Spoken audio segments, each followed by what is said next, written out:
Bonjour à tous, c'est Emeric, j'espère que vous allez bien. Dans la précédente vidéo sur le Home Lab, on m'a beaucoup parlé du quorum Proxmox que je ne respectais pas, ce qui est vrai. Ce matin, voilà, je me suis dit, je vais le faire. Donc je l'ai fait, et donc j'ai envie de le refaire avec vous pour vous montrer comment ça marche et vous expliquer tout ça.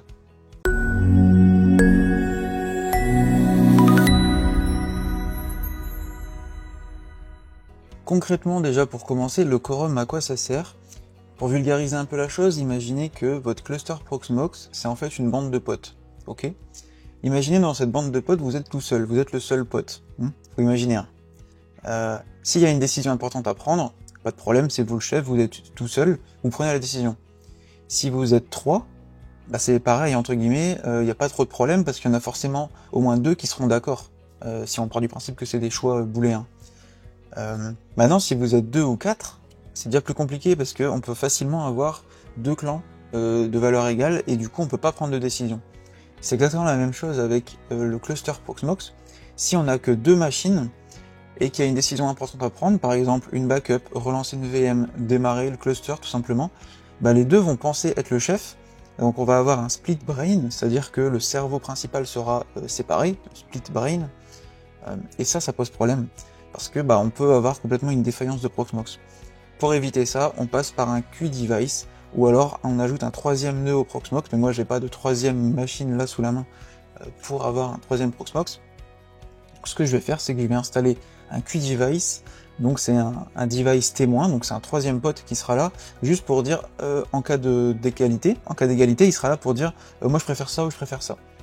Il servira que à ça, juste pour savoir, pour créer trois personnes, entre guillemets, pour que ce soit plus simple pour le vote. Parce que du coup, quand on a trois machines, le nombre minimum de votes, c'est 2, forcément. Alors que si on est 2, bah voilà, vous voyez le principe, il faut vraiment que ce soit impair. Et pour faire ça, on peut soit utiliser un Raspberry Pi, ou alors, bah dans mon cas, mon NAS, parce que du coup, bah c'est un Synology, je peux installer des VM dessus.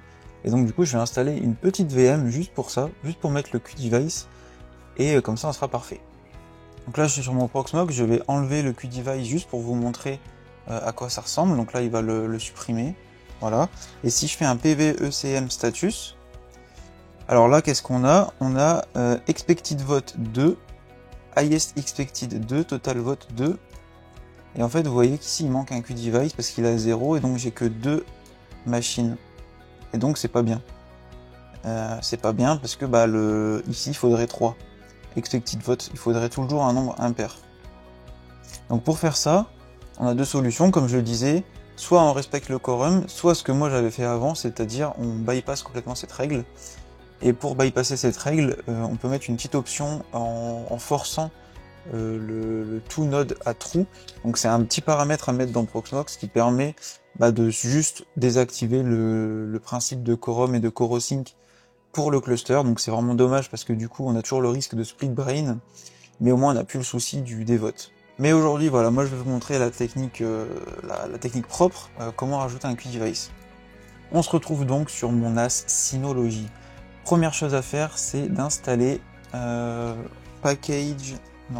Virtual Machine Manager. Vous devez installer ça. Ça vous permet de créer des VM tout simplement sur Synology. Donc là, j'en ai déjà une. Voilà, je vais la laisser, elle ne pose pas de problème, j'ai encore un peu de RAM, donc je vais en créer une deuxième. Donc créer, on va dire Linux, suivant. On va mettre ça ici, c'est très bien. Le nom, on va mettre QDevice Demo. Processeur, on va mettre qu'un seul, 1 Go de mémoire RAM sera suffisant. Carte vidéo, j'ai perdu énormément de temps ce matin. Il faut mettre VGA.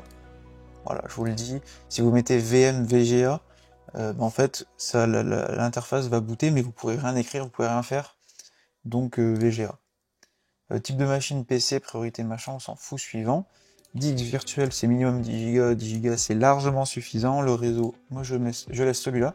Le fichier ISO, il faut un Debian 12, en tout cas, je vous recommande Debian 12, vous pouvez le récupérer facilement sur le site de Debian, ou sur n'importe quel miroir si besoin.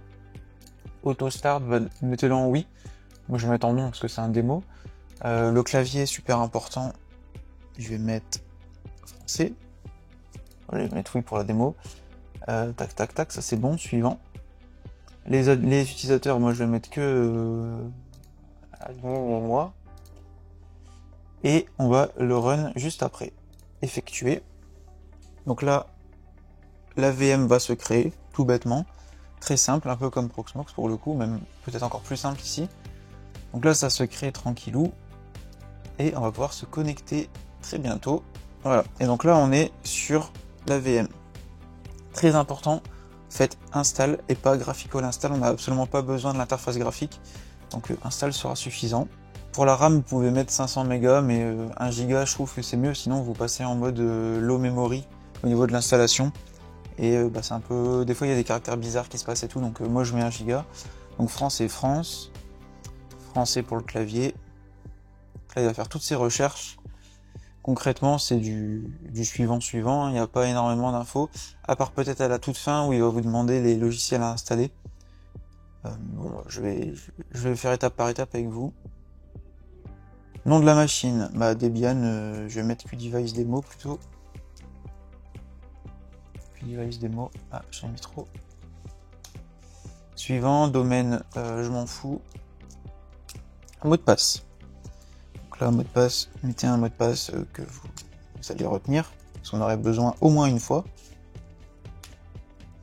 Nom complet de l'utilisateur, donc hop, utilisateur, nouveau mot de passe aussi. Et là, il va tout installer. Ça sera un petit peu long. Non, là c'est les disques d'abord, donc utilisez le disque entier. Voilà, c'est toujours du suivant. Terminé. Pouvez-vous appliquer les changements sur les disques? Oui.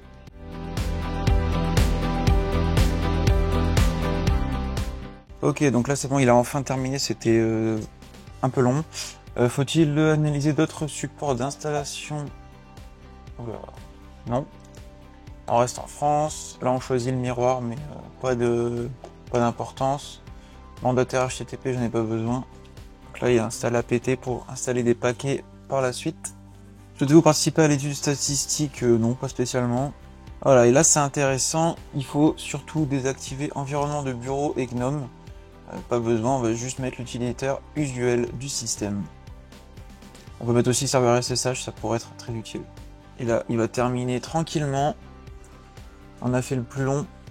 Ok, donc quand on boot, on va sur la Debian, du coup, ça va démarrer tranquillou. On se connecte du coup avec le mot de passe qu'on a mis juste avant. Et on est connecté.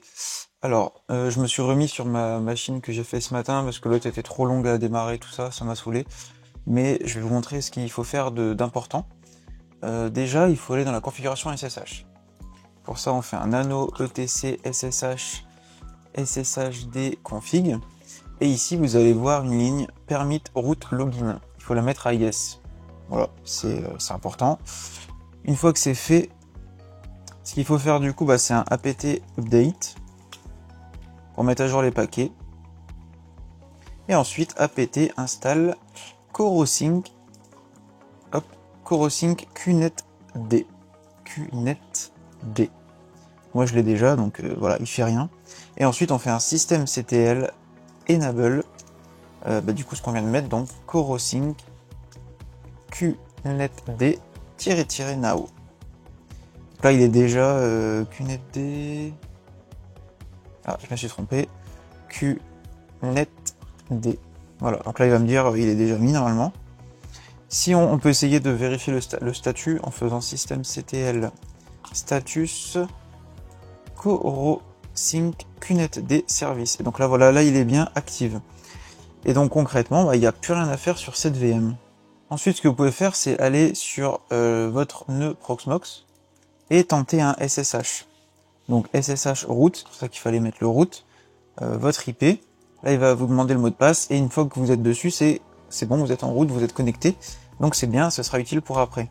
Ce que vous pouvez faire maintenant, c'est faire ici aussi un apt update et un apt install corosync qdevice.